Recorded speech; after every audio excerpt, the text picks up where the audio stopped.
It might not look like it, but Scott Webb is doing some important work started by the TWRA 30 years ago. As you notice, I'll pulse on the pedal. I don't want to hold the pedal down the whole time because the fish will feel the pulse and get away from it before I get there. Scott is sending a low-voltage electric current into the Collins River, bringing to the surface the mighty muskellunge, better known as Muskie. That's nice. That's good right there. 60 years ago, muskie were plentiful in Tennessee. Then they started to disappear, forced out of rivers they had lived in for hundreds of years by overfishing, pollution from mining, and the construction of dams. Back in those days, you know, the regulations weren't as strict as they are now, and through better regulations and stuff, the water quality has improved enough to where we could establish some of these muskie in these streams. The muskie would still be a rare fish in Tennessee waters if not for a long-term effort by the TWRA to improve its habitat and strict regulations for catch and keep. 2010. Part of this ongoing effort is to capture muskie and mark them with a pit tag. The tag lasts the life of the fish, allowing biologists to track them and collect data.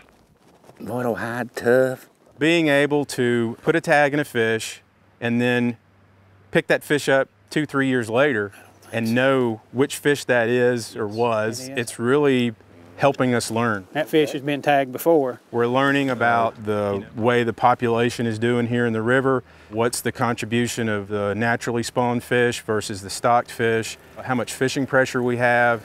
Those sorts of things factor into how you manage the fishery in the future. 1510. The resurgence of Tennessee muskie is a big success story.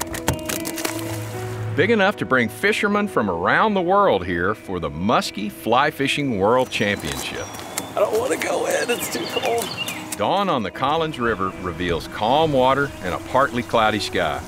Good weather for the 58 fly fishermen from 13 states and Canada as they head out to hunt their favorite fish, knowing their entry money is helping the TWRA. And we have a lot of anglers that come in from Wisconsin, Minnesota on a yearly basis to enjoy this fishery. That's why they're coming from so far away. It's their chance to give back. One of them is expert muskie fisherman Brad Bowen from Wisconsin. I studied muskie a bit, knew that their native range was down here, but I didn't understand quite how dispersed they are and the different types of water you have. I mean, a lot of musky water. Brad is fishing the Blue Hole at Rock Island State Park on Center Hill Lake. Where are you at, Muskie? It's a location he likes. Yeah, this is fishy looking in here. I mean, really fishy looking. So the real good muskie anglers are tenacious, and it's more of a marathon than a sprint. This is not like you come out of the gate and you're running a 100-yard dash.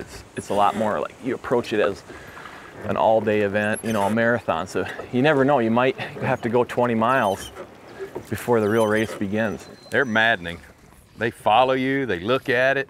We've had one nip, nip, nip the back end of the fly today, and you could see it all happen, and they won't eat it. And then the very next fish in 2 seconds could just, they're fun. No, he's still behind it. I'm fishing with my good friend and experienced muskie guide, Dwayne Hickey, who knows the meaning of the term near miss. Gone. Turned on it, just like a couple more I've seen today.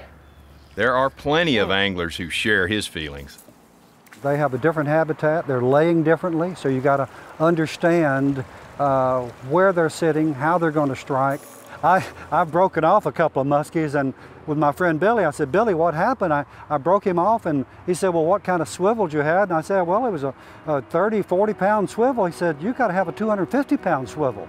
And if you think of 5 and 6 and 7-pound test, you gotta have 50 and 80 and 100-pound tests. Some good-sized fish were caught and released this day, just not within view of our camera. But that's muskie fishing. You can cast for hours without a strike, but when you do get one, it's a vicious, wild strike, and it sets your adrenaline off, and it's like pandemonium. So the excitement and that hours and hours of trying to pursue this fish, which is wary and having these explosive takes, and it's like nothing else, really.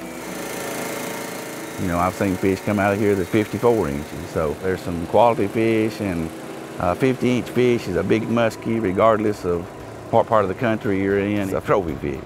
The muskies are getting bigger and they're growing in number in part due to the minimum size limit for taking one home, 36 inches. I always scan them in the upper nape of the neck right there. It's taken 30 years of dedicated work by the TWRA and anglers alike, but the results are clear. The powerful predator known as the muskie is here to stay.